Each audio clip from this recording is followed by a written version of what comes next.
And greetings. Happy Tuesday. Welcome to the Steve Deace Show here live and on demand on Blaze TV, radio, and podcast. Steve Deace here with Todd Erzin and Aaron McIntyre. I want to show you guys something. I wore this shirt today on purpose. Okay.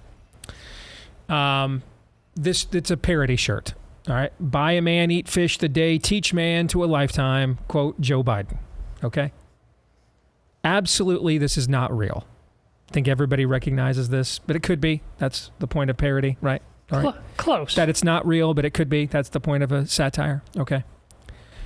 I got a notification over the last weekend that I had been guilty of posting false information on Facebook because I posted a picture of this T-shirt when my wife got it for me as a gag. That is the level of humorless scold that we are absolutely up against, okay? Because what the devil hates the most is to be what? Mocked. Which is why we need to mock away. We should be mocking Kamala, not taking her seriously as a candidate, taking her positions on the issues seriously, but not taking her as a political brand seriously. Mock. Because they'll tell you in the end, when you throw a rock into a pack of dogs, the one that yelps is the one you hit. They'll tell you in the end. I mean, how many times have I posted things on Facebook that are logic, fact, data-based takedowns of Biden policies? Any of those ever get fact-checked? Not a one. What brought the fact-checkers out to me? This parody did. A picture of this T-shirt. That's right, they fact-checked a T-shirt. Okay? So your enemies will tell you what they can't handle. What their weak spots are. They'll reveal that to you in the way that they will react. Being mocked is just something they cannot sustain. They can't handle it. They were getting mocked. That's why Biden had to go. He was a picture of scorn and mockery. He was a Herbert Hoover, Jimmy Carter-esque figure overnight after that debate. That's why he had to go. And we ought to be doing that exact same branding to Kamala Harris right now. Because that's also something that most Americans actually already thought about her going into this. So you're giving them confirmation bias. It's also something that in a very short attention span society where people are going to start voting 48 days from today in maybe the most pivotal state in the union, it is also something that's easily absorbed for the low attention span society we have, as opposed to intricate data tables and facts and figures and visions and plans, right?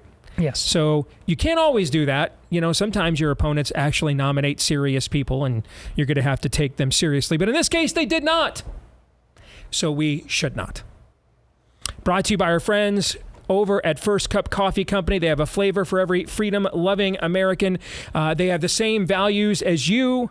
And it is shipped to you within days of being roasted, so you can ditch the grocery store coffee that could have been sitting on the shelves for up to 2 years anyway. All right, First Cup puts the roast on date on every bag. You want a discount, use my promo code DACE when you go to firstcup.com. Promo code DACE at firstcup.com. Promo code DACE. All right, coming up on today's show, Pop Culture Tuesday.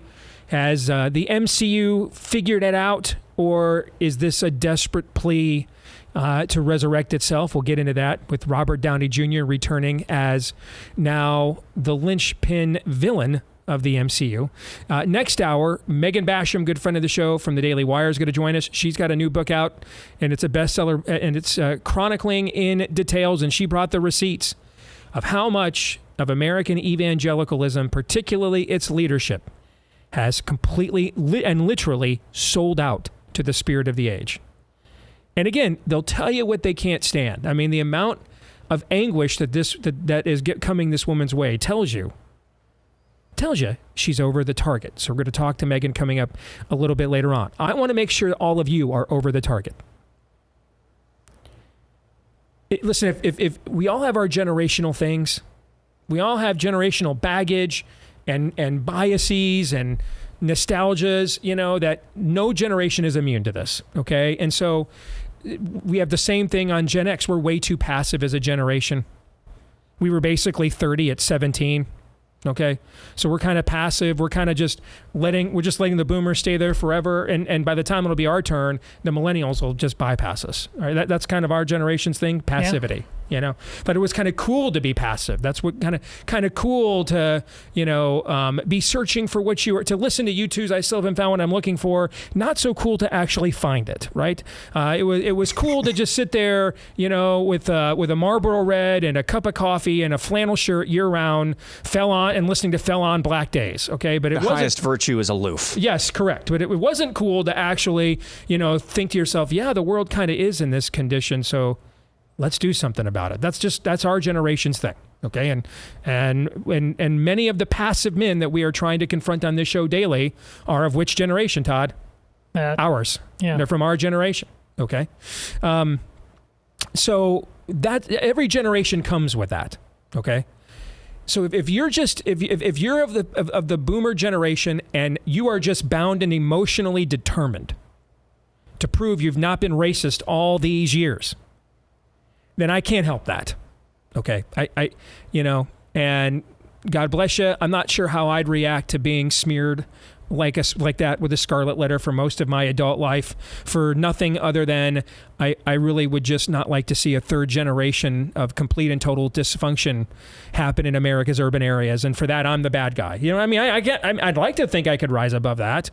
I'd like to think I'm that much of an iconoclastic contrarian, given the way that I grew up and the way that I'm wired, that it wouldn't cause me to succumb to this,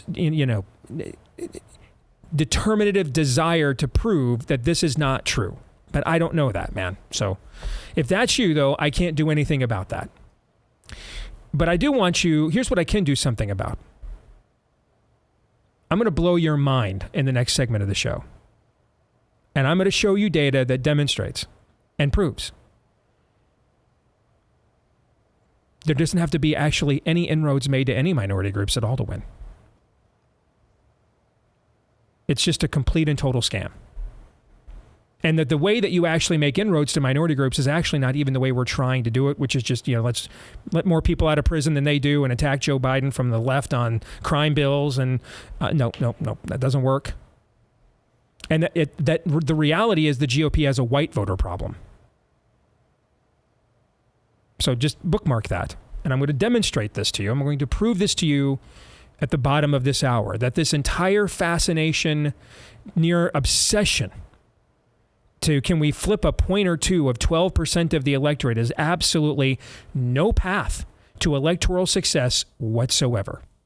And we'll get into that coming up at the bottom of the hour. All right. But before we do, let's begin as we always do with Aaron's rundown of what happened while we were away. What happened while we were away, brought to you by this. I can't carry it for you, but I can carry you. And it's gone. The idea that men can gather to talk about how we feel. Interesting. Powerful concept. That is actor Sean Astin on a Zoom meeting last night for a group called White Dudes for Harris. It was a star-studded lineup, including celebrities like Jeff Bridges and Joseph Gordon-Levitt.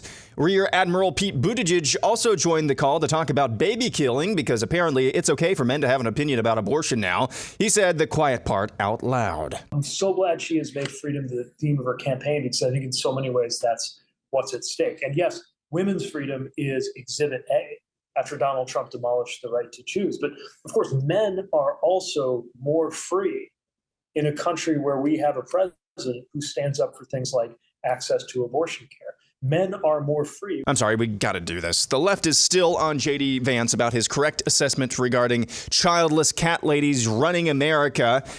The memo went out, as this supercut from Grabian points out. Everybody is following their orders about the messaging on J.D. Vance, lock, stock, and barrel. Some of what he and his running mate are saying, well, it's just plain weird. These guys are just weird. That's where they are. As weird and creepy as J.D. Vance. Super weird idea from J.D. Vance. Yeah, it's not. I mean, it's quite weird. They're just plain weird. Just plain weird. Just plain weird. That stuff is weird. They come across weird, and then they start being weird. Yeah, they're weird. Being a really weird. He's such a weirdo. Donald Trump and his weirdo running mate, they're weird. At a campaign event in Pennsylvania yesterday featuring Kamala and Pennsylvania Governor Josh Shapiro, Fox News met one of those cat ladies. Yeah, what is your message to Vance? You don't mess with childless cat ladies. By the way, North Carolina Governor Roy Cooper has reportedly removed himself from contention for Kamala's VP spot, for what it's worth. Moving on, acting Secret Service Director Ronald Rowe testified in front of a Senate committee this morning and tried to answer questions about why his agency failed on July 13th to protect Donald Trump. If I may, Senator, if I could point out something right now, if I may, and we will place this for the record, but this is the point of view. This is from the second floor of the AGR building. This point of view is the point of view where the counter sniper team locally was posted. The gold arrow indicates where the shooter fired from. Looking left. Why was the assailant not seen? When we were told that building was going to be covered, that there had been a face-to-face that afternoon, that our team leads met, this was the view. I could not, and I will not, and I cannot understand why there was not better coverage, or at least somebody looking at that roof line when that's where they were posted. Laura Ingraham interviewed Donald Trump and asked him about the impact his attempted assassination had on his family. What was Melania's reaction, if you don't mind my asking? I know this is very personal, when she learned about what happened on that field in Butler? She was watching. Oh, she was watching in real time? She was watching live. It was all over the place. It was on television. It was on your network, but it was all over the place. And she was watching. I asked her that. I mean, I wasn't there. I was on the ground. And when the world started to, like, you could talk to people, I said, so what was your feeling? And she can't really even talk about it. Traumatized. Which is okay, because that means she likes me. Trump campaign made its first major TV ad buy in all the crucial battleground states. It's about a $12 million ad buy. Here is that ad. I'm Donald J. Trump, and I approve this message. This is America's border czar, and she's failed us. Under Harris, over 10 million illegally here. 250,000 Americans dead from fentanyl. Brutal migrant crimes. And ISIS now here. Do you have any plans to visit the border? You haven't been to the border. And I haven't been to Europe. I mean, I don't understand the point that you're making. Kamala Harris failed, weak, dangerously liberal. Checking in on the Olympics, two dudes who had previously been banned from competing in women's boxing events during world championships have been cleared to compete at the Olympics in the women's category. Imain Khalif of Algeria and Lin Yu-ting of Taiwan were thrown out of the world championship tournament last year amid questions over their biological sex, but the International Olympic Committee bosses said both meet eligibility criteria and will box in the coming days against women. And that's what happened while we were away. Aaron's Montage brought to you by Relief Factor. If you want to get back to when you could live a more active lifestyle, but you're thinking that's just not in the cards, the chronic pain will never go away, you might be right. I mean, we do get older. You know, these bodies in a physical form in a fallen world aren't meant to live forever. But it might not be the case either. In fact, over the years, over 1 million people have tried the 3-week quick start from Relief Factor. And at least 70% of them saw such great results in 3 weeks or less that they've stuck around with the product long term. So why don't you see, if you don't see a difference in 3 weeks or less with this drug-free supplement created by physicians who can prescribe drugs, but this is meant to go right after the inflammation that is the likely cause of your chronic pain. And if you want to see if you're their next success story, it's just $20 to find out. When you go to relieffactor.com, again, head over to relieffactor.com. All right, three things that I want to highlight in Aaron's montage. Number one, note to self, ever produce a movie anymore, do not cast Sean Astin. Not going to pay somebody to be that absolutely mind-numbingly stupid. Okay. Because he does get cast in a lot of faith-based films these days. Note to self, he's off the list. All right. I mean, I can't have that kind of stupid on as a producer on my set. Never happening. Right? Well, that level of dumb just will not be permitted on any set that I am producing and or responsible for fundraising for and therefore paying for. That will not happen. So note to self. I hope you're open to like Aaron and I starring in your next movie. And you know I'm that damn stubborn that I am, as a matter of fact. Yeah, I am. Because that was, after that, he mentioned Jeff Bridges, arguably man's man of Hollywood, and Joseph Gordon-Levitt, both superhero movie. I mean, the list of allies goes thin. Well, it was already thin going in. Yeah. But those guys aren't doing our movies. You know what I'm saying? Aston has done a ton of faith-based films in the last decade plus. So he's clearly not unfamiliar with who we are as a people. And we've paid him a good deal of money. And he's done some very good roles and made some very good faith-based films. They just won't be any, if I'm fortunate enough to do any more, they won't be any produced by me. So scratch him off the list. I think that, you know what, I want to do this next. The Trump ad buy. That is a phenomenal ad. And to me, I hope it's a Rosetta Stone for what the message should be for the rest of this race now. You can have variations on the theme, right? We can have her acting ridiculous and saying ridiculous things about virtually any issue people care about, right? Okay. But what I love about that ad, one of the best ads, you know, in 1988, everybody remembers the Willie Horton ad. And that was an ad that was produced by Lee Atwater, one of the late, great, few brilliant consultants the Republican Party's ever had.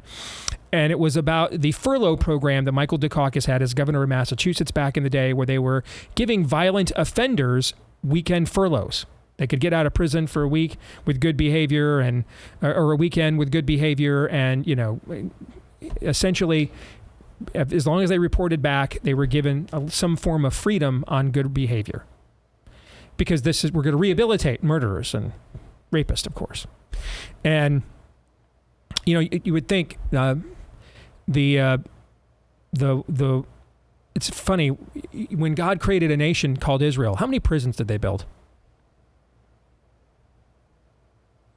Do you guys ever, if those of you that have visited the Holy Land, you ever visited the Nazareth Penitentiary?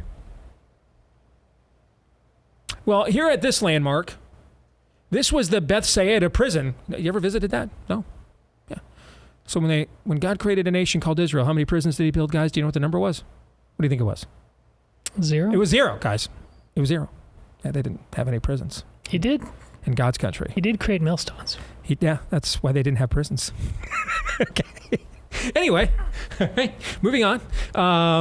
But everybody remembers the Willie Horton ad, and it was this revolving door, and the Dems, of course, wanted to say it was racist because Willie Horton was this murderer who Dukakis had let out of prison, and then he murdered some white people while he was out on furlough.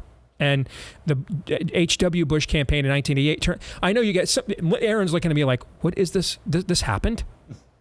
Like this is, and the Bushes ran this ad? What timeline was this? This was a time from before you were born, my friend, where things actually were discussed like this. Okay, and Republicans didn't run ads saying, no, we even let more people out of prison than they did. There was this time. It was saner. It was a simpler time. It was a better time. Okay, before auto-tune. Anyway, and that really and it led to a devastating moment. It wasn't that ad was devastating. It just led to the clinching moment of that election. And it was when George Shaw,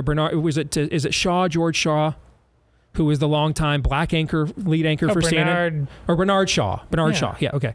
And Bernie Shaw asked Michael Dukakis, hey, if your wife Kitty was raped and murdered, would you want the death penalty for her assailant? And he said no. And the election was over that day. It was just over that very day. It was just a matter of counting votes. But I would actually argue that the more effective ad, the Willie Horton ad did produce that viral at the time moment that was decisive in the election. But in terms of ad, the most effective ad that the Bush campaign ran that year was an ad of Michael Dukakis looking absolutely ridiculous in a tank. Do you remember this? Yes. Trying to demonstrate that he was not some Northeastern lib, okay? He wasn't another Carter or Mondale, that he was a badass, and he's just this little Northeastern lib is riding around in this tank, and it's way too big for him. He looked utterly ridiculous, and if you watch the ad, there's the visual is of Dukakis in this tank while they're talking about how left-wing this guy is, right? Okay. Mm-hmm. Does that ad that Trump just rolled out this morning not look almost exactly like that? And I love it. Because what it does is it attacks Kamala where to the attention span of modern Americans today, the weakest. She's a ridiculous figure. She's just not a serious figure, not a serious person, and no one was taking her seriously. And there's a reason why Barack Obama didn't want to endorse her right away when everybody else was, because he is a serious person, and he recognizes that Kamala Harris is not. All right? But what I love also is that the ad then links her record with her persona together. And if I'm a Republican running for Congress or Senate, and I'm probably running behind Donald Trump in a lot of these races right now, I need the Trump campaign to do that for me on my behalf.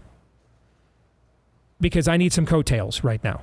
Because virtually every Republican Senate candidate in a battleground race is running behind Donald Trump in their own state right now.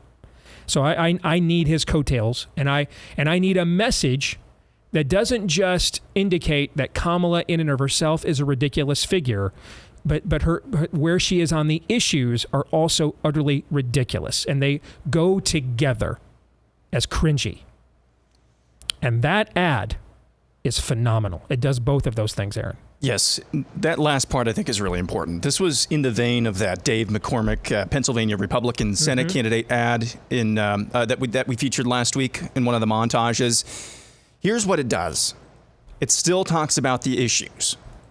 And when you hear her positions, her records on the issues, it is impossible even for a normie who hopefully that message penetrates down to the normies. It is impossible for them to not come away with if they're being honest, it's impossible for them not to come away with the message, I'm in danger. The weirdness of the cackling that you have, both in the Dave McCormick ad and interspersed throughout that ad that you just heard there, that takes it to a different level. That's the frosting on the cake. To put it this way, in Breaking Bad terms, Mike Ehrmantraut has got the order from Gus Fring, that dude's got to go. And so he tracks you down, and he's got a gun pointed at your head. I'm in danger. Okay? That's what the record says. I'm in danger. However, that's a different story. Tuco Salamanca, you got on his wrong side. He just snorted some of the blue stuff. He's also danger to you, and he's crazy. Mm-hmm. That's a whole different level. That's a whole different visceral reaction. And I think that's what this does. It focuses on the issues. She is a danger to your well-being. She is a danger to your way of life. You add in the cackling, she's a crazy danger to she's insane. I think that's what this accomplishes. And I think that needs to be, like you said, the Rosetta Stone going forward of messaging, at least in the air war. Correct. Which brings me to the final thing I want to discuss. And that is the testimony this morning from the acting Secret Service director, who got up there, used in the visual that Aaron demonstrated, debunked the whole sloped roof mythology, okay, that trained law enforcement, the roof was too sloped, they could not have gotten onto that surface in order to restrain or detain in advance the shooter. That's not true. Demonstrated the clear line of sight that they had to take that shooter out. Okay, and is offering up that he has no explanation. Now, this is in the Senate. The Democrats are in control of the Senate.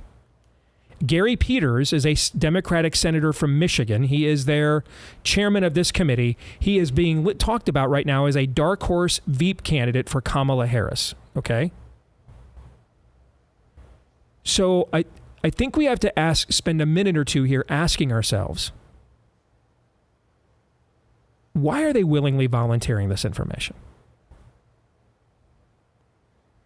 Now, this is a show that believes that whose prime directive is a biblical worldview. And God is sovereign, correct? Yes. And he makes the rain fall on the just and the unjust alike, correct? Yes. Nothing is outside of his purview, correct? Right. So we leave open the possibility here, and in fact, this would be our preferred option.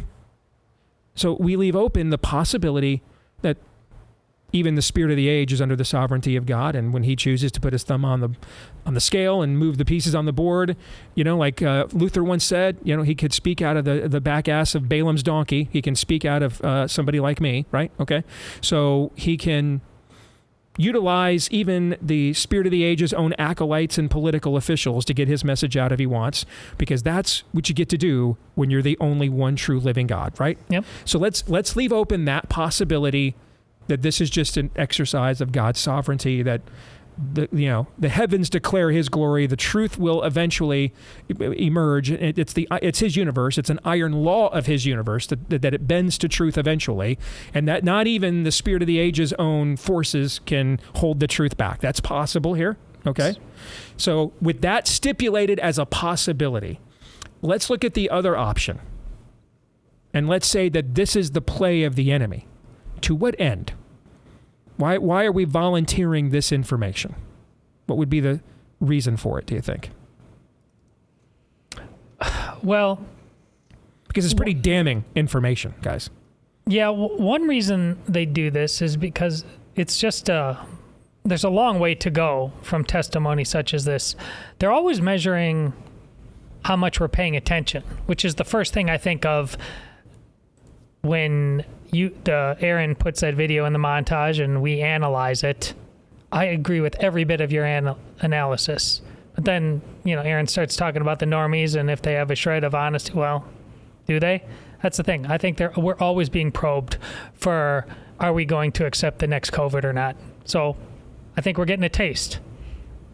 And I think it's at the very least a value bet that we got other stuff to do than pay attention to this. So that's my first thought.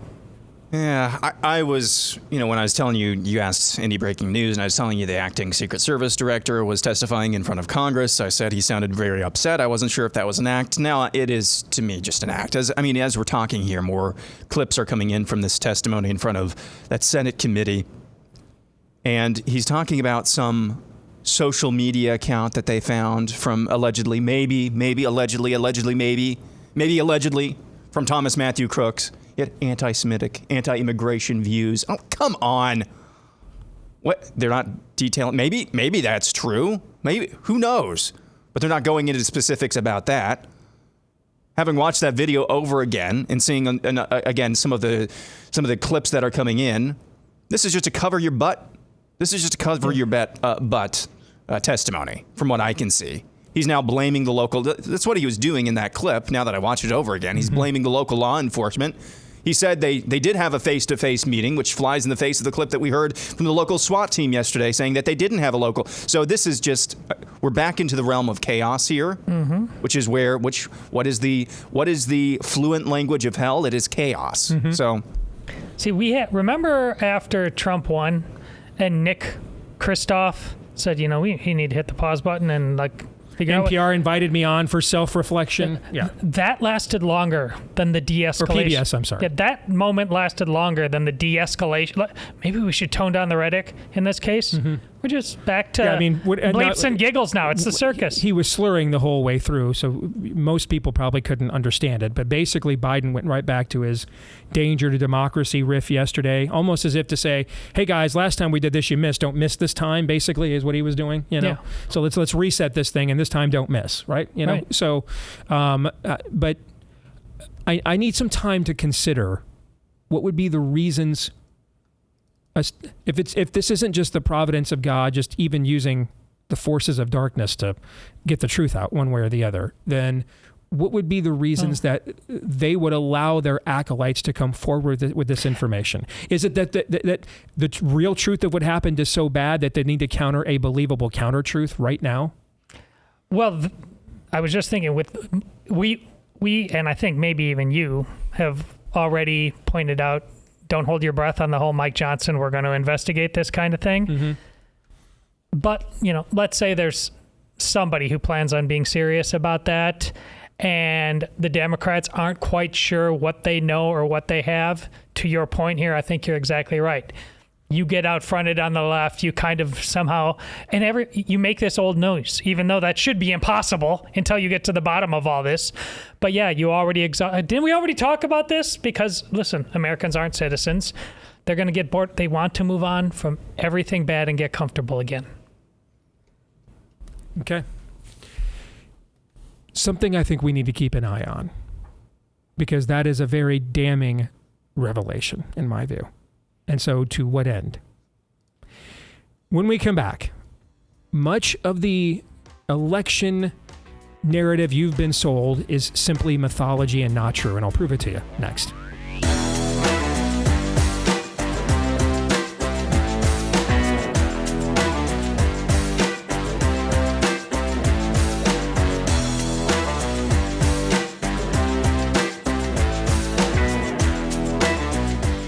right, back here on the Steve Deace Show. If you are really much braver than I am and daring to get involved in the Let's Go Brandon real estate market during these unprecedented times. Bing, bing, bing, bing. Yes. Man, I mean, you need, first of all, get some Kevlar. Number two, make sure you get a real estate agent that you can trust. Where would you find them? The name kind of says it all. Head over to realestateagentsitrust.com. That's realestateagentsitrust.com. And there we can connect you with a real estate agent whose track record of success has been completely vetted. Otherwise, we wouldn't put them there in the database and recommend them to you. And a lot of times they come from right here in our audience as well, so that you guys also have a common value system too that you can rely upon. All right, so realestateagentsitrust.com, whether there's somewhere you want to go across town or you need to move across the country, they can help you get the final result, the finished result, the W you're looking for in a market that is beyond uncertain. Realestateagentsitrust.com. Again, realestateagentsitrust.com. All right, for the second week in a row, I'm resurrecting fake news or not, and we're giving idolatry or not the week off. Because much of what you are being told about elections is just simply not true.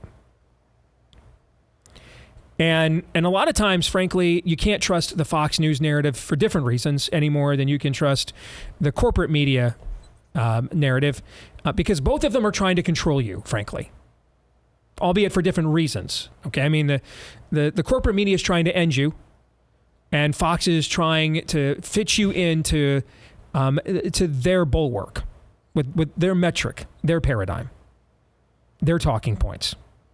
They view themselves as the gatekeeper of, you can't be any further right than Fox. You can't have any talking points that go against Fox. And a lot of people, frankly, won't challenge this because the ultimate goal is to get on said Fox for a lot of people. But with Tucker gone, my odds of getting on Fox are very low. Because other than Tucker inviting me, how often did I get on Fox, guys? Not that often, okay? So, I've got nothing to worry about. I don't have to worry about running afoul of a potential future Fox News gig. One is not forthcoming. So I'm going to tell you the truth. Much of what you're being told about elections and racial demographics, and let me say this, I hate all this stuff. I can't stand it.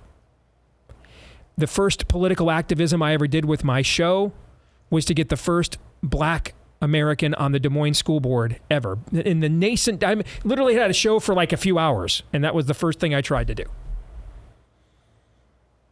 I worked very hard in my own community to help forge relationships with so-called black and white churches here. And out of that, relationships developed that we founded the very first urban Christian school in this history of Des Moines, Joshua Academy. I can't stand this stuff. You guys know I don't like talking about racial stuff, dynamics. I have no I grew up with a racist in my home. Honestly, it's one of the reasons I got so much into basketball. He viewed that as the N-bomb sport. My Democrat union steward stepdad just would drop racial blasts all the time. I detested it, put my teeth on edge. So I kind of got into basketball originally just to rebel against him, and then I ended up loving it. On the other hand, I have no white guilt whatsoever. I've been on food stamps, ADC, government cheese, born out of wedlock. Pretty common story, frankly, of much of urban America. I lived it myself. It was just called a white trash neighborhood where I came from. So my ancestors came over here from Sicily and Italy. They were the Dagos, Wops, and garlic eaters that lived in the ghettos first. I don't have any guilt either. I don't owe you a damn thing. No one gave me anything. All I got was a biological that didn't bother, and a stepdad who thought the great Santini was a model for fatherhood, whose mantra was the beatings will continue until morale improves. No, I went to 11 different schools. I got nothing. Had to earn everything I got growing up. So I don't owe you a damn thing. Nothing. So I both hate racial idolatry on one end, and I can't stand racial pandering on the other. Which means on this topic, I'm a unicorn. I have zero tolerance for racism and absolutely no sympathy for white liberal guilt, nor am I infested with it on any level at all. I don't care. But if we're going to define these things this way, then we ought to be able to look at these narratives and find out if they're telling us the truth, right? Just like we said about polls yesterday, right? Well, what I'm about to tell you is going to debunk virtually everything you've been told, including from much of your own media, about how elections work and how we need to win. Let's start here. And I'm going to go back 40 years of data here. This is Republicans in the black vote in the last 40 years. This is the percentage of the overall electorate that the black vote was, and the percent that voted Republican. 1984, it was 10% of the electorate. Republicans got 9%. 1988, it was 10% of the electorate. Republicans got 11%. 1992, it was 8% of the electorate. Republicans got 10%. 1996, it was 10% of the electorate. Bob Dole got 12%. In 2000, it was 10% of the electorate. George W. Bush got 9%, that compassionate conservative message. In 2004, it was 11% of the electorate. Republicans got 11%. These numbers all look very similar. Yes. Regardless of what style of Republican. Are you following this trend line here? Okay. John McCain, it was 13%. Now that's Obama had historic black turnout. It was 13% of the electorate. 13. If you watch Fox News, they're going to make it seem like there's as many blacks that vote as Gen Z calling themselves LGBTQFU right now. They're like 40% of the vote. We had the highest turnout in American history of the black vote in 2008 with Obama. It was 13%. Republicans got 4%. In 2012 with Obama, again, 13%. Republicans got 6%. In Trump 2016, it was 12%. Trump got 8%. And then let's empty the prisons. This was the Jared Kushner thing. We're going to empty the prisons. We're going to do all this. Okay. It was 13% of the electorate again in 2020. And for that, Donald Trump, for all the pandering that he was told to do and went along with, he got the same percentage of the black vote Bob Dole got in 1996. That's what he got. And its all-time record turnout is 13.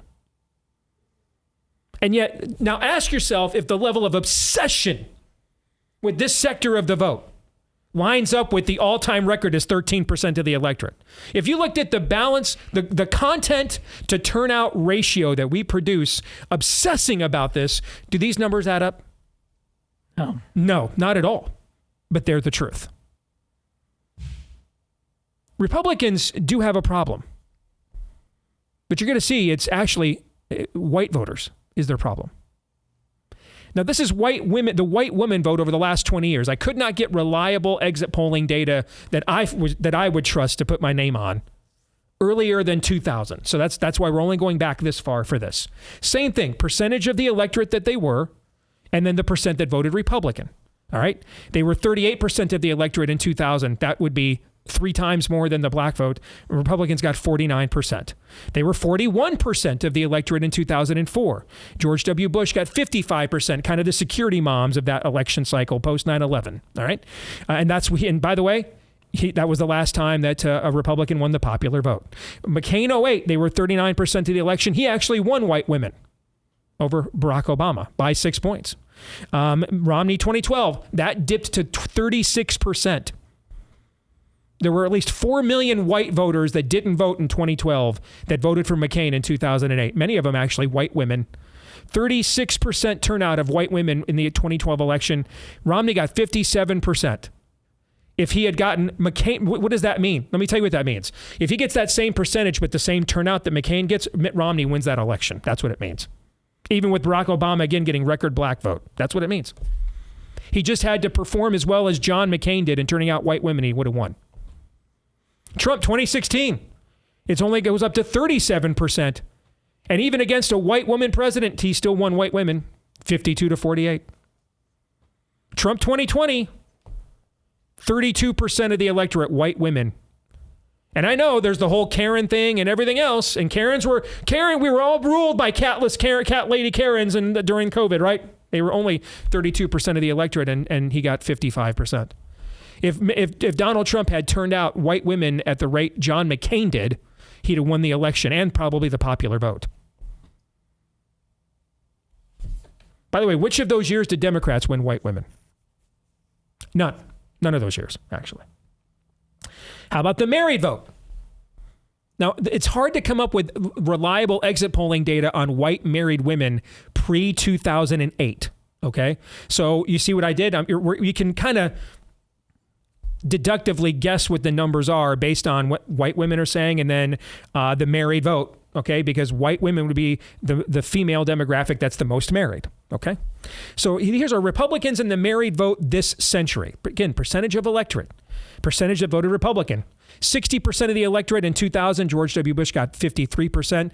In 2004, when moral values were the number 2 issue in the exit polls, they were 63% of the electorate, an all-time high. George W. Bush got 57% of that vote. McCain, they were 60% of the electorate. He got rolled. He still beat Barack Obama with married people, and by 6 points. Romney, 2012, 59% of the electorate married. Romney got 56%. Trump, 2016, 59% of the electorate, and he only got 52%. If he had performed as well as Mitt Romney did with married people, Trump would have won the popular vote, and convincingly. Trump 2020, they were only 56% of the electorate. He only got 53%. If Trump performed with married people at a Mitt Romney Bush level, he'd be president right now. Let's continue on. Let's look at this. States ranked by black population. Percentage of their population is black as of January of this year. All right. Mississippi's number 1, 39%. Number 2, Louisiana, 34%.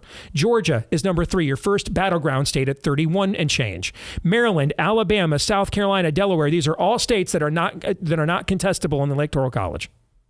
North Carolina's next, 21.8%. Virginia next, 20.57%. What's a battleground state? A state both sides have won so far this century. That's what. So Minnesota, not a battleground state until proven otherwise. Republicans haven't won it since 1972. I wasn't alive. And then New York is next at 17.44%. What do you see there? What you see there are most of the states that have the highest black population. It's located in places that just aren't contested in the election. Only 3 out of 10 of those states would be considered battleground states. What about the other traditional battleground states? Well, here they are. Florida is 12th, Michigan 15th, Ohio 17th, Pennsylvania 19th, Nevada 23rd, Wisconsin 30th, Arizona 33rd, Colorado 35th. Again, do these numbers, what you're seeing demographically, line up with the level of obsessive coverage that occurs in conservative media, that this is how we're going to win these states? Do those demographic numbers line up with that coverage? They do not. They do not. So here are some conclusions. 6 of the top 13 states with the highest percentage of black voters are reliably red states Republicans haven't lost since before 1980. Guys, next, only 7.22% of California is black. There is a higher percentage of blacks in Kansas in terms of the total population than there are in California. And yet this is considered the strongest Democratic state in the union. Does that line up with would that line up with your preconceived notion again of the level of obsession we have over this? Constantly defending ourselves, we're not racists. All the time, to the point that we have to get off message, hey, you nearly killed our candidate, so we can respond to J.D. Vance's weird.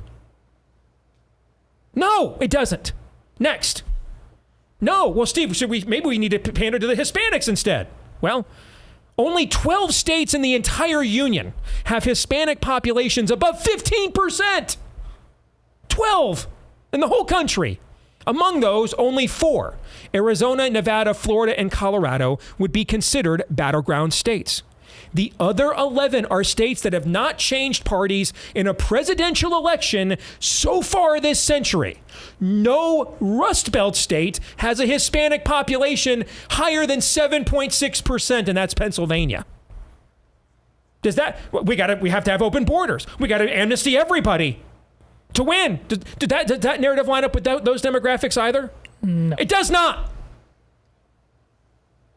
You're being left with some conclusions here that either people are really bad at this, or a lot of people wearing our uniform are lying their asses off. Conclusion from all these numbers. The GOP actually has a white voter problem, which is contrary to the entire narrative being fed to you by all the left media and much of the right media now as well. That doesn't mean we shouldn't go after minority voters, because we should, especially since they are sadly in the communities most negatively impacted by Democrat destructive policies. And we are commanded to love our neighbor as we love ourselves after all. However, doing so via pandering, such as jailbreak, such as let's give up on the culture war and have a black, lesbian, bisexual porn star speak at the convention instead. That's not how this works. And you need serious issue contrasts. That does nothing but barely put a dent in the Democrats' minority vote stranglehold, barely a dent in it. While also losing you white voters you should otherwise be getting. Who are like, I moved out to the suburbs to not have my kids raped by illegal aliens. I moved out of the suburbs to get away from the school boards that want to teach them that they can switch their gender with the same drugs we give to pedophiles in prison to castrate them or not.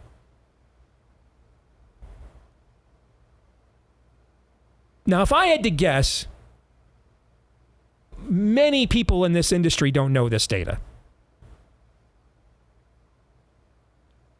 And are probably just going with the narrative fed to them, assuming Fox News and everybody else is telling them the truth.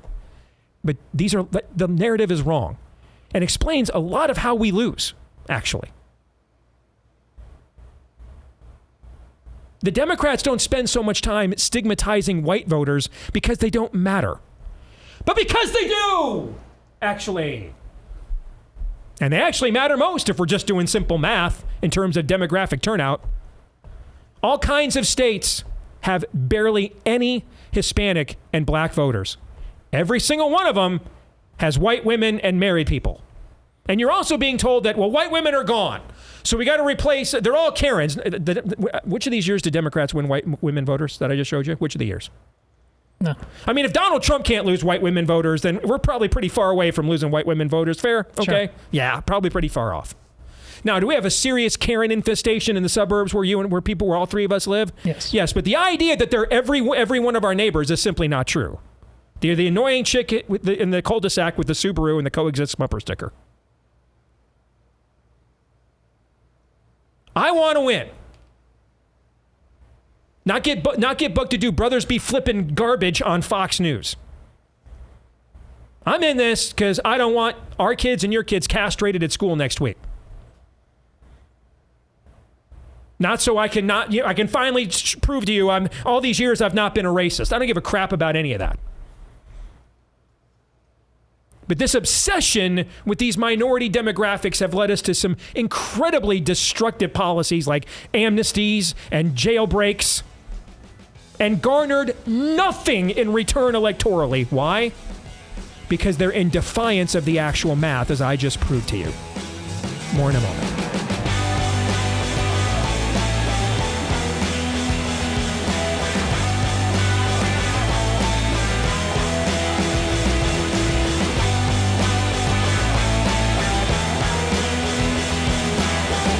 Back here with Hour 2, live and on demand on Blaze TV, radio, and podcast with Todd Erzin and Aaron McIntyre. I'm Steve Deace. Let us know what you think about what we think via the stevedeace.com inbox. And Aaron, can you do me a favor now that I'm thinking about it? Sure. Can you take that last clip and let's put that out as a standalone so that can be shared by as many people as possible? We just debunked about 25 years worth of complete and total BS on elections and demographics from the entirety of corporate media and too much, frankly, of so-called conservative media. And as many of our people as possible need to see this so they just don't keep making the same dumb mistakes we have of the last few cycles. Can we do that? I adore your optimism. Well, I'm going to try, or I'm going to die trying. One of the two. All right. Let us know what you think about what we think via the stevedeace.com inbox, steve@stevedeace.com. That's DEACE. Like us on Facebook, MeWe, and Gab. You can follow me at Steve Deace Show on Twitter or X, Getter, Instagram, and TikTok. And then if you listen to the podcast version of the show, if you would not mind, only if you like us, of course. I mean, if you don't like us, we would never ask you to lie. If you kind of like us, we are certainly shameless enough to ask you to exaggerate. No commandment against exaggeration, right? Exaggeration, I think, is okay. So if you're like, this show's okay, you should absolutely just give it 5 stars. Just go right to 5. When I look on there, I only want to see 1 and 5 star reviews. That's what we're going for. But there's no point. If we get a 2 or 3 star review, we have failed. All right. Every review should be 1 or 5 stars. You're there or you're out. That's right. All right. And so if you want to leave us one of those, thank you to all of you who have. If you want to subscribe as well or follow, that's what iTunes does these days. That way, every time we do a new episode, it will show up in your feed every single time. And we thank all of you that have done that for us as well. I know a lot of us are concerned right now when it seems like our God-given freedoms are up for taking more than ever before. But you know what they can't take away? Self-reliance and the peace of mind that comes with that. And that's where our friends at My Patriot Supply come in. They have served millions of American families. They're the most trusted name, and that could never happen here, just in case it happens here again. All right. And for good reasons, too. Right now, you can save $200 on their best-selling 3-month emergency food kits. That's breakfast, lunch, dinner, even drinks and snacks. And there's well over a dozen varieties of food. So while everyone else is starving, you're actually going to be able to mix and match sides and proteins. You can't beat that, folks. It lasts for up to 25 years as well. And it's and that's because it's sealed in really unpierceable packaging. So if you want to have that peace of mind to know I'm ready just in case, that could never happen here. Happens here again, as it's been happening here a lot the last few years. Go to preparewithdeace.com, save $200 off of each kit. And yes, free shipping is included as well. Preparewithdeace.com is where you want to go. The name of the book, Shepherds for Sale. How evangelical leaders traded the truth for a leftist agenda. I was proud to endorse this book. And the woman who wrote it, Megan Basham from the Daily Wire, is here with us. It's good to see you again, Megan. How are you? Hi, I'm good. It's good to be here. It's always great to be here, though. I almost don't recognize the guy in your chair. Really? What happened? Did I get younger? That didn't happen. There's way more salt in my hair. What's that? I was saying, you look like you got younger, thinner, fitter. You're just like in fighting shape. Well, I already endorsed the book. You don't have to schmooze me now. I already gave you the endorsement, but thank you. I have lost a considerable amount of weight, which I don't know if it's making me look younger. I mean, there's a lot of salt in the hair at this particular moment, but I do appreciate that. Thank you. First of all, I want to begin by doing this. I have seen the amount of blowback you are getting to this book. And before we get into why and the fact that it's well-deserved, given what you have done here, I just want to say this, and I said this to you privately, but I want to say it to you publicly. Well done, good and faithful servant. Okay, this is what it looks like when you are not firing a spit wad at hell. This is what happens. When you throw a rock into a pack of dogs, the one that yelped is the one you hit. Okay. And so the potency, the best endorsements, I saw you laying out this morning, some of us who endorsed this book. I even saw you had John MacArthur saying this might be the most important book on modern evangelicalism he's ever read. Okay. That's high praise. But the best endorsements, sister, the best ones, okay, are from all of the people who are saying, it's me. I'm the one. I'm who she's talking about. I'm the one. I'm the false shepherd she's warning you about. I'm the one who got bought off. I'm the wolf in sheep's clothing. Okay, it's me. In case you were wondering, it's me. It's me. Those are the best endorsements you could have asked for. Well, thank you. And if I'm not tearing up now to hear you say that, it's because I had already told you I teared up when you sent that to me privately. So, yeah, I have taken a lot of hits over it, and receiving your note was extremely encouraging in a moment that needed encouragement. So I appreciated it very much. And I'm not really particularly surprised at a lot of the blowback that's coming, or about the fact that a lot of it seems to be very coordinated. So all you can do is say, I expected this, and plow through and, keep walking ahead and going, I know that you've got me here, Lord. You brought me through a lot of toils and snares to get this book to the finish line. Went through a lot of legal hassles, received a lot of cease and desist letters, a lot of back channel notes to my publisher, and yet still we are here at this day. So I'm incredibly grateful to you and to everyone who spent your social capital on me to help me get to this day. Well, you can see it's being rewarded, and this is why they're threatened. You're in the top 50 overall right now, I just saw on Amazon, and that's incredible. But just to put a finer point on it, for people that don't know how the publishing business works, folks, less than 3% of books published in any given year will sell more than 2,000 copies. Less than 3%. All right. And it's not really an endeavor for a middle class standard of living. I mean, it's kind of either a hobby or a vanity project, something you want to do, or you're like uber successful. It's really hard to live a middle-class lifestyle as an author, because less than 3% of books in a given year will sell 2,000 copies. Last I checked, 35 million books are on Amazon. So to get into their top 50 overall on Amazon is incredibly elite company. And that's a testimony to the fact that this is a message that the Lord knows that his people need to hear and need to be made aware of. And I have a hypothesis. If you don't mind, I want to ask you a personal question to start. Okay. What is your background? How did you come to faith and end up writing a book like this? So I was raised in a Christian home, but I don't believe I was a Christian until my early 20s. And, like a lot of people, I couldn't tell you exactly, here was the moment that I became a Christian. But I know that despite being raised going to church and being in youth groups, I did not have an interest in spiritual things. And then I got to college, and my college years were what can only be called a wastrel's life. I was an extreme version of the prodigal story. And I struggled with drug abuse and alcohol abuse. And I have joked that you might colloquially call it party girl. But I was miserable. And by the time I found Jesus, I was as desperate and miserable as a human being could be. And it's a long story about how that happened, but it was thanks to, surprisingly, reading The Quest for the Holy Grail was actually what brought me to the Lord.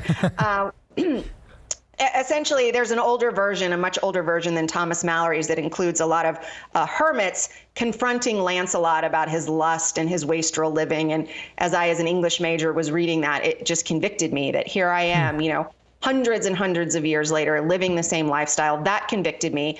And then in my sanctification process, I found John MacArthur's work.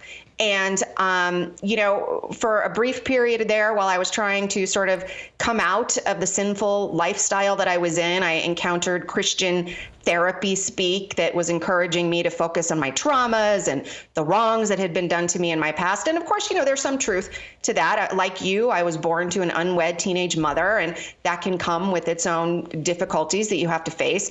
But it was this Christian therapeutics that were teaching me to focus on wrongs that had been done to me instead of focusing on what I had been forgiven, and teaching me to focus on grievance instead of gratitude. So when I found John MacArthur's work, man, that was just like a light switch. It just told me, fix your eyes on Jesus right now. Forget about what has gone behind. Look ahead to the prize that the Lord has for you. And that just bred within me such a love for the church and its transforming work and the sanctification process that should go on there. And so all I can say is that all of this is born out of a deep, deep love for the church and the work that Christ has done in my life to truly make me a new creation who is so grateful to even be alive right now. I'm not surprised to hear that. One of your members of your family who listens to our show faithfully kind of tipped me off to some of this, but my experience has been that, I look at two of my favorite theologians, Augustine, who was in a literal sex cult, who once prayed, Lord, make me chaste, but not yet. Okay. Josh McDowell, who was an atheist and just started off investigating Christianity because he thought one of the girls at an evangelism group on campus was cute. And she made a bet with him that he couldn't disprove Christianity. And he was confident after growing up with an alcoholic, abusive father that he could. That and then I've mentioned my audience knows my background very well, and now they know yours. I think those of us who uniquely have come from the darkness in and of itself, that it's not something theoretical to us, that we have lived the mistakes and the tragedies that come with buying into what the spirit of the age and any age is selling in contrast to the gospel. I think those of us who come to that, or come through that, I just think inherently come with maybe a fervor, for lack of a better term, for orthodoxy and narrow roads, that those who maybe had much better upbringings and than I did and didn't have the period of the 20s that you did, maybe they just don't quite understand. They know, but they've not lived truly what the human toll of abandoning that narrow road truly is. And I think it does give those of us who do know that maybe more of an edge in that regard. Yeah, I think it does breed a certain discernment because you know counterfeits when you see them. You know the truth that saved you. And when someone's peddling something that is not that truth, that is peddling social programs instead and trying to convince us that we can perfect men down here, we know how very, very in error they are. So I would say that that's absolutely what gave me the passion for this topic. And it gives me, I'll use the word zeal. Let's say the word it gives me the zeal to root out false teaching and to root out all of the worldly philosophies that are being married to the gospel, because pure gospel is the only thing that saves. Amen. Which brings us to your book now. First of all, how did you even get on this topic? How did this even begin? Well, it wasn't like I had a plan that I was going to write a book about this. Like so many people, I think starting back in 2019, I started to just have disquiet about some of the things I saw that were going on in the church. It seemed like the discussions about racial reconciliation started to take on a new and dark edge. You saw pastors like Matt Chandler, who is a megachurch pastor and head of the Acts 29 church planting network, talking about white privilege and how we would never get rid of our white privilege that gives us this bag of assets we have that other people don't have if they're minorities. You saw the provost at, I think at that time, the largest seminary in the U.S., Southern Seminary in Kentucky, saying that he would always be a racist and would never be able to escape the sin of racism because he's white. And so many things like that. This very divisive CRT curriculum being peddled in churches that demanded that white people not speak for this first 6 months that they were part of these Bible study groups. So all of that was concerning. And then you go into 2020, and that is the year where those, little quiet alarm bells became just, clanging symbols of alarm, where you went, we have a massive problem here. When you looked at how the church handled COVID, and not to say all churches, but a lot of really large ministries and well-known leaders, how they handled COVID. And you look at how they handled so many of the false narratives that were peddled during the George Floyd riots. And all of that told you we had a massive problem. And at that point, I started writing stories about what was going on. People like you gave them a boost because you recognized the issue as well. And from there, it just kind of snowballed because I was just flooded with calls, with messages, with texts from people saying, hey, this is what's going on in our church. This is what's going on in our ministry. And suddenly you saw it everywhere. And as I started investigating, I found that, yes, some of it was organic, just being influenced to compromise and capitulate because of a desire to be seen as acceptable in the world's eyes. But then some of it was also being very deliberately orchestrated by left-wing billionaires, some of whose names like George Soros and other guys like Pierre Omidyar of eBay. And that was when I realized, okay, there is really a lot more here than one article, and frankly, than even one book can cover. How did they get their clutches into the church? How would they even know where to go, whom to call, or were these people planted, for example? Like Ed Stetzer, let me just use him as an example, because both you and I have singled him out in recent times, and I think very deservedly so. Was Ed Stetzer always like this? It was 2004. Like, a buddy of mine's going through a very tough time in his marriage right now. And he told me he went and got a book from Tim Keller to read. And I went, oh no. He goes, don't worry. He wrote it before 2006. And I said, okay, then you're fine. Okay. I mean, if you go look at a lot of early 21st century Tim Keller work, it doesn't look anything at all like the stuff he was doing towards the end of his life. So was Ed Stetzer always like this? Always just a guy who was just always kind of a simp for the spirit of the age and had a great desire to be not one of those Christians? Or were people like him planted? Did you find that out in your book, how they got in? I think there's a little bit of both. I would say that Ed Stetzer at one time seemed solid to me as well. Or if you look at someone like Russell Moore, at Christianity Today. I can tell you that I go back and I read some of his older work, and it is like it is a different person. I don't recognize the person who is writing about the importance of male headship. And in fact, even going so far as to endorse the idea of patriarchy. Like you think of today's Russell Moore doing that, and that's just an astonishing thing to read now. So you can see a very clear shift in his doctrine. And I would say the same thing with Ed Stetzer. If you go back and read old things, it doesn't seem concerning. And probably maybe around that same period that you just pinpointed, around 2004. But I also think there are people who do David French in the late 90s, early 2000s was the culture warrior at National Review, for example. Yes. I mean, and that is bizarre, right? To go, and you don't even have to go that far back with David French. You just go back to 2015 and read David French, and it is literally like you're reading something from a different human being. It's a little hard to wrap your mind around. But I do also think that some of these ministry leaders who may not be as well known have been elevated specifically because they have had ties into these left-wing billionaire worlds and associations. I see that when I look at some of the leadership of the National Association of Evangelicals, which, if you're not familiar with them, is an incredibly influential institution. It represents some 45,000 churches and dozens of different denominations. And it's actually where Ronald Reagan gave his 1983 Evil Empire speech to their annual convention. So that's how much they've changed. And I would say people were elevated there who came out of this very DC corridor world.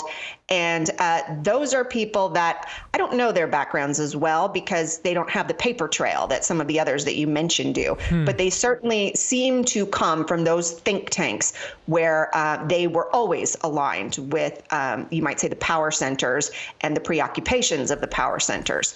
And so when you look at that, those are the people that I go, they helped found some of these organizations that were from their outset. They didn't become compromised like the National Association of Evangelicals. They were always left-wing front groups. So if I were to ask you, is the problem here false teachers, heretics, or hirelings? Sounds like your answer would be yes. And then that's just applied on a case-by-case basis at that point. Okay.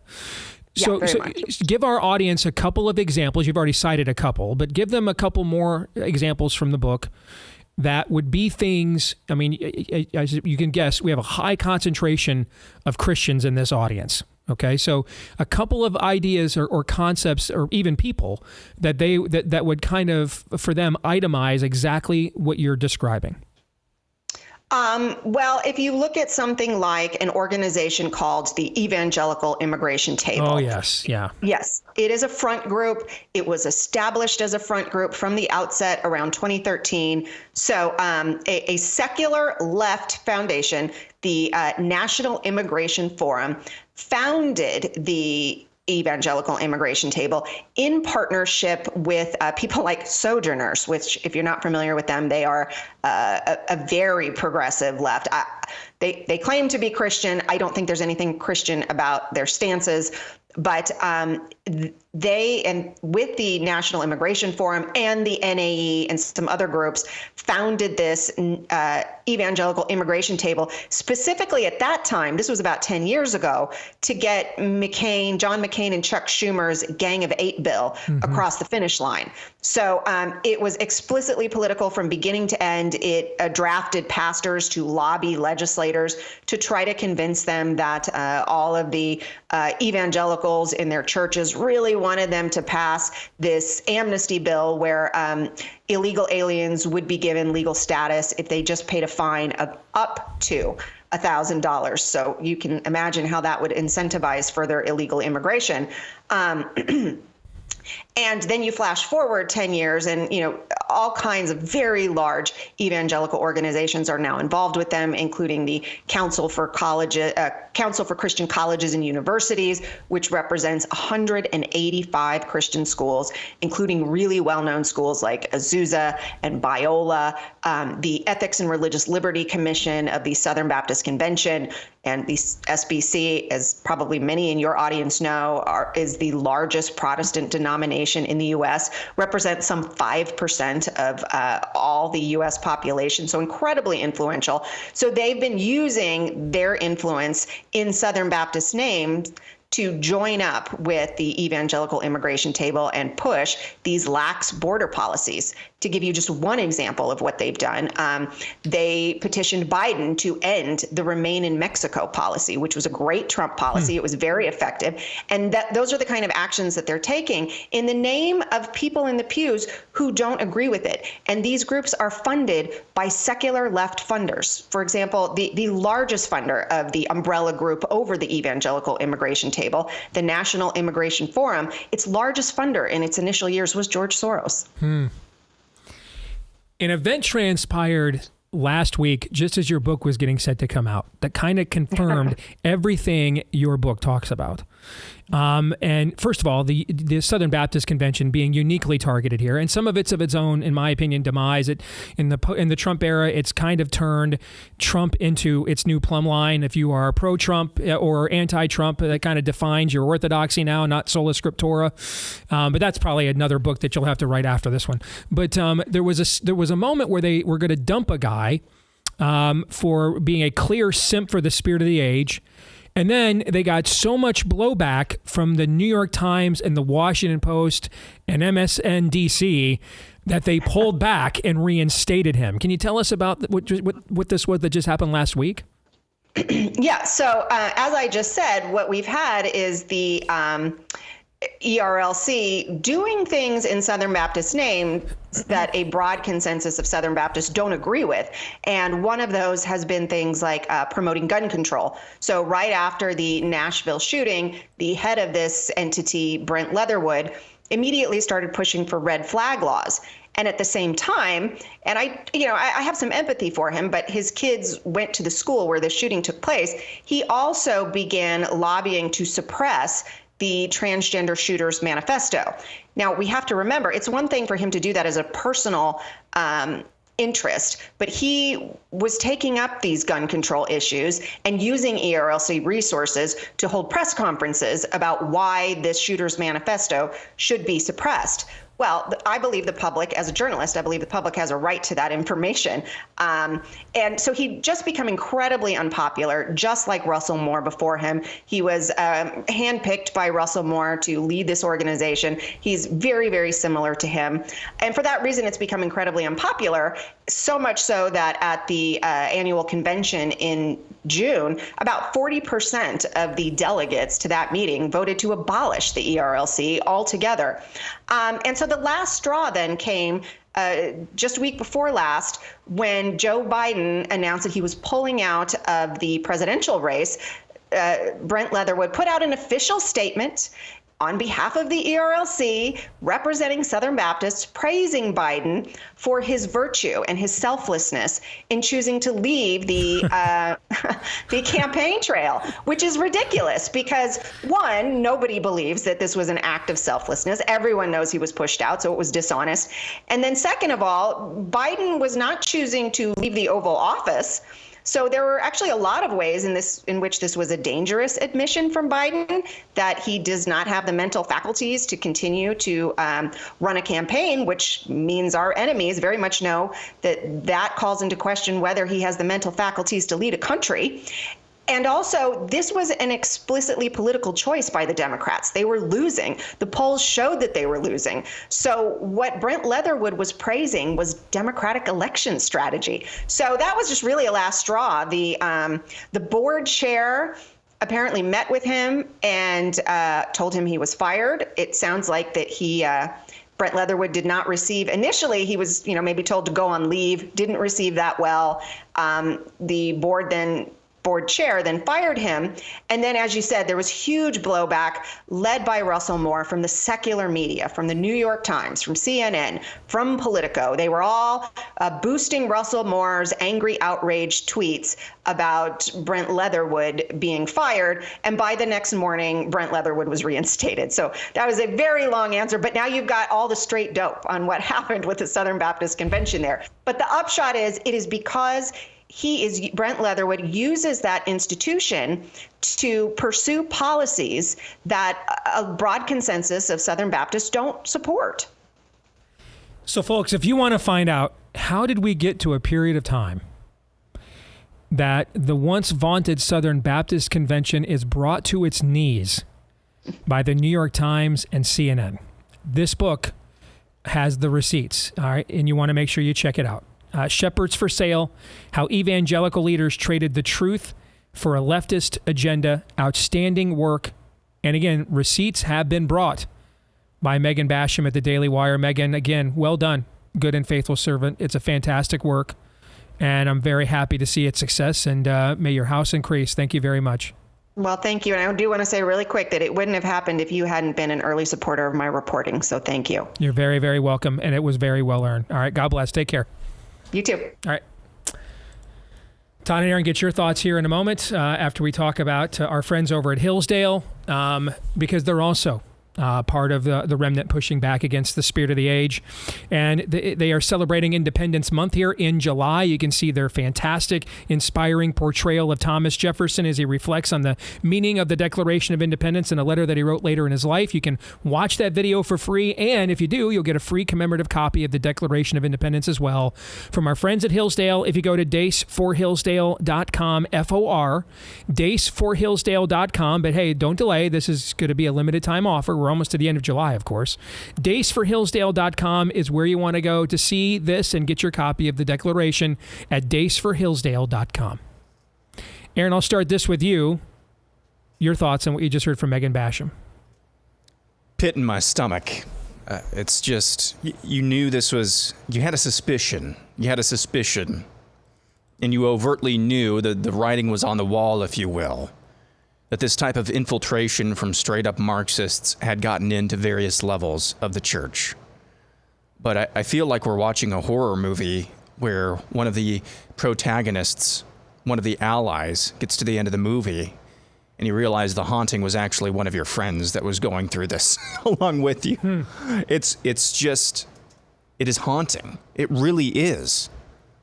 That Mammon has had this much impact. Not surprising, but it is haunting that Mammon has this kind of impact on the American church at the upper echelons.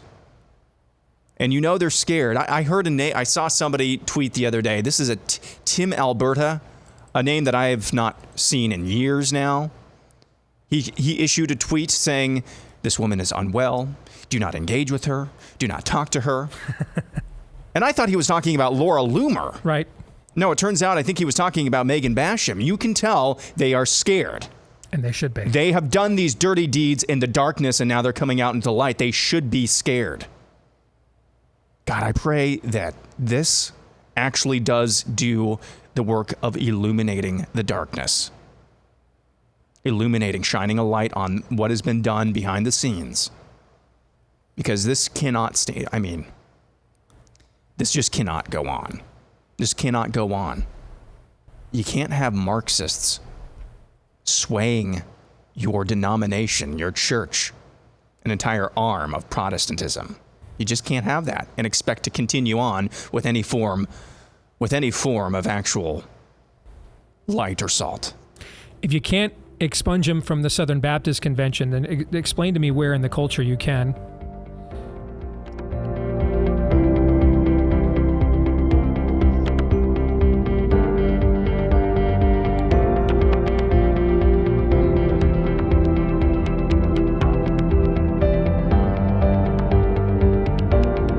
Back here on the Steve Deace Show, brought to you by our friends over at Backyard Butchers. If you want some of the best meat you've ever had, delivered right to your door, American raised and harvested from right here in America's backyards and ranches, right direct to your dinner table, make Backyard Butchers your only source of beef and chicken. And the meat does taste amazing, grass-fed, grain-finished. You can't beat it. I've tried it myself several times, and it is absolutely fantastic. That's why they've got over 500,000 happy customers, hundreds of 5-star reviews online. Pretty good for still a relatively new company. You're also going to like their entire customer service team made up of stay-at-home moms. So you know that they are on point. All right, not a detail escapes them, okay? So if you want to take advantage right now, you can subscribe, get an additional 10% off and free shipping if you go to backyardbutchers.com/Deace. And you can save an extra 20% off your entire order using the code Deace as well. All right, so save 20% off your entire order using the code Deace at backyardbutchers.com/Deace. And then if you subscribe, you'll get an additional 10% off and free shipping. Not bad for some of the best meat, maybe the best meat you've ever had. Backyardbutchers.com/Deace. Use the code Deace at backyardbutchers.com/Deace. So I've made a decision. I want us to continue to make sure that we exhaust fully what we just discussed with Megan Basham about her outstanding new book, Shepherds for Sale. Todd, we ran out of time before we could get your immediate feedback to the conversation with Megan, so let's go there first. What do you think? Well, I had no idea of Leatherwood's connection to the Nashville school. Neither did I. My goodness. Yeah. Because if you juxtapose the fact that he has used his office to keep information about the transgender shooter from getting out to the public, while also using the New York Times to come to defense when he was on the ropes for such leadership, that you couldn't possibly distill a more perfect example of why Megan's book is absolutely necessary. You know, we've often compare and contrast the advantages outside of the theology, advantages, disadvantages, Catholic versus Protestant. And, you know, Steve has rightly said, man, if I had all of this claimed authority and, you know, you can be damn sure I'd use it. But in terms of the office of the Pope, I think even Protestants realize, like, it's not something like you just hire and fire. Leatherwood, like, you guys just believe based on your own theology. That's just a dude, right? Mm-hmm. Like, just, you're protecting him for what? Why? I mean, again, it's a perfect example of. No, why. I mean, this is a perfect point you're making. What is the point of sola scriptura? Yeah, like, and what is the point of sola scriptura if we're going to then, just like I would say, what's the point, like you pointed out, what is the point of a magisterium and all this infrastructure if we're not going to use it to instill discipline? What is the point of having freedom from all that bureaucracy that sola scriptura allegedly provides if you're just going to be frozen by a made-up bureaucracy of your own making nevertheless? Is that kind of what you're saying? See, both of our sides. That's exactly correct. Both of our sides are full of phony baloney. Correct. We say we believe things, and oh, Nelly. But I've seen this movie before. The priest abuse scandal, which ultimately was about pederasty, not pedophilia, but the crime, the cover-up ultimately became just as bad as the crime in many respects. And you see it here. And this is to Aaron's point about now they're trying to turn Megan Basham into Laura Loomer because, there's going to be a cover-up on this. The same thing.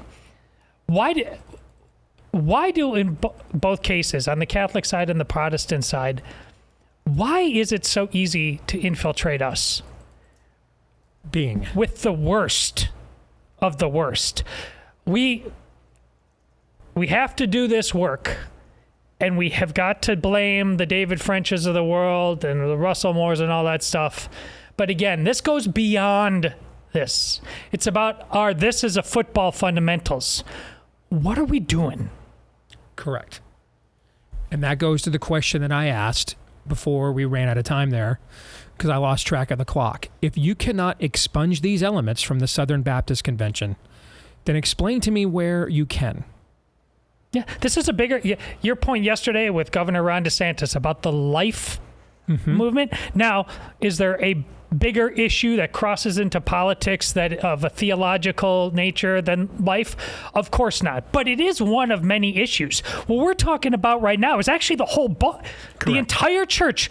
Like, what are we doing? What is the point? Because it is on trial and it is hanging on by a razor's edge. I remember I first heard about the immigration, what did she call it? The evangelical immigration table? Something like that. Something like that. I first heard about this when a guy, now I know him now, I didn't know him at the time, But he had just become a major name because he had written the best-selling book on Bonhoeffer, Eric Metaxas.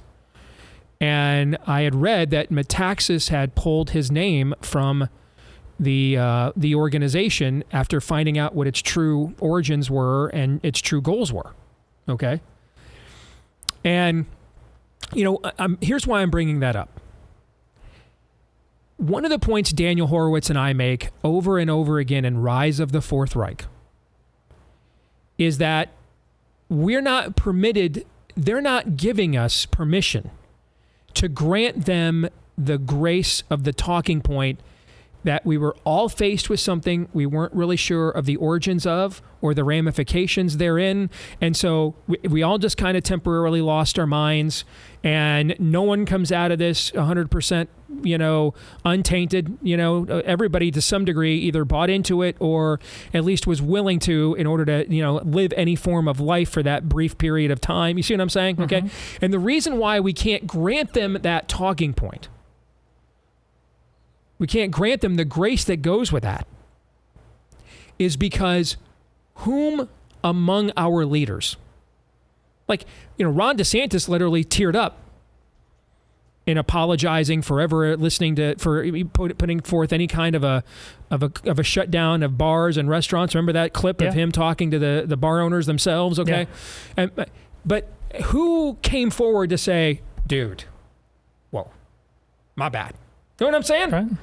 Right. Almost no one did. Metaxas did. Metaxas I did some more research on that. I should have, and some of my people are telling me, you sure you know what you're getting yourself into? You guys turned out to be right. I'm out. They're not using my name anymore.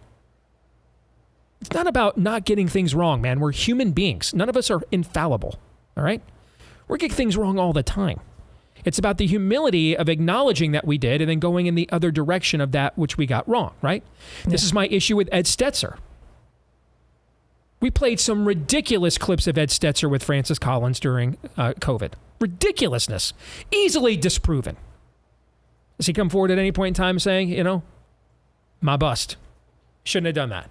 No, and even worse, please. He goes on office against the people who are saying you were wrong. Correct. Now he's doing videos. Here's how we can deprogram the deplorable Trump voters. Yeah. Correct.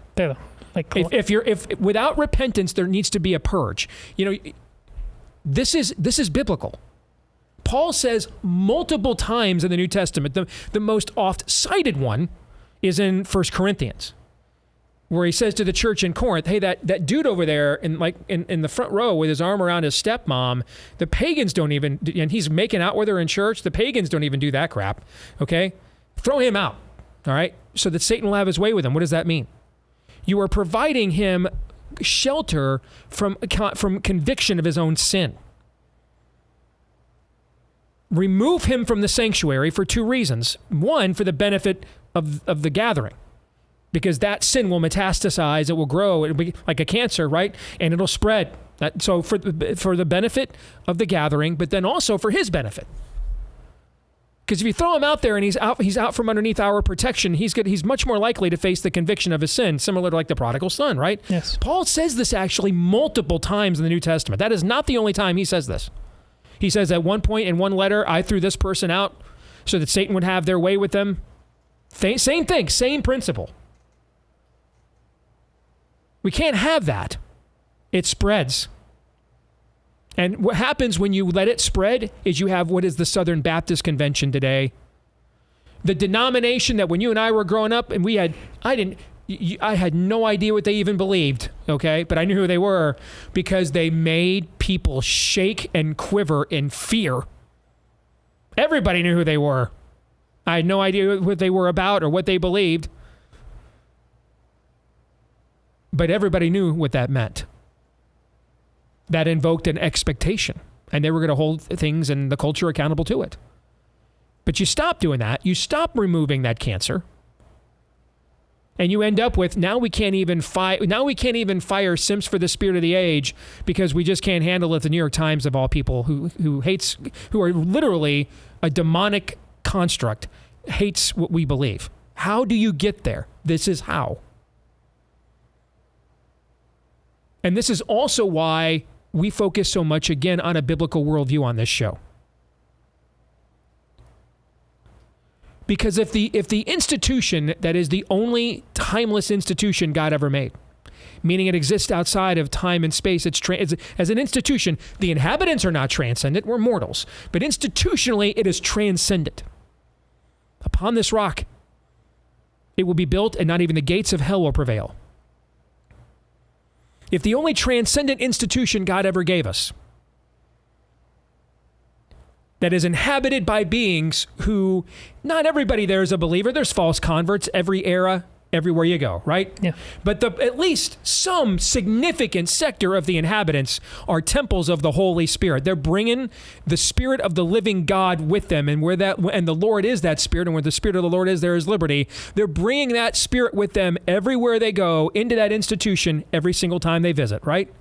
If that place cannot hold the line, then there is no place that can. And I'm not saying you're wrong to be upset about the Republican Party abandoning the life issue. What I'm saying to you is, though, you cannot ask the political party to be better on this than the Southern Baptist Convention or the Catholic Church. You cannot do that. That's not how any of this works at all. It starts actually from the church. A political party is at best, an imperfect vessel for catechized people to use the civic realm for their belief systems. That's the best it can be. It is not meant to be a place of catechesis or discipleship or evangelism. That's what the church is. And if the churches cannot hold the line on this stuff, and of all churches, the Southern Baptist Convention can't, then you want to hear something that could really blow your mind? It is quite likely the Republican Party is to the right of much of the Southern Baptist Convention at this point. Not the other way around. That's how this is supposed to work, guys. The way it's supposed to work is we're supposed to be to the right of like every era of human history, basically. Like we're always supposed to feel like, well, man, they really aren't lined up with what I believe totally. That's kind of where we're supposed to be. If Elon Musk is a more formidable opponent to the mutilation of children than the Church of Jesus Christ, that's not the way this is supposed to go. All right? How many baby mamas does that guy have? Quite a few. He just brought porn onto his platform. Formally. Not permitted, formally. Would anybody argue that Elon Musk at this moment right now is more of a threat to Drag Queen Storytime Hour and the castration of our children than the Church of Jesus Christ in America is right now? Would anybody argue against me on that point? No, because it's inarguable. It's an obvious point. It's as obvious as gravity, as the laws of thermodynamics and physics. That's not the way this is supposed to work.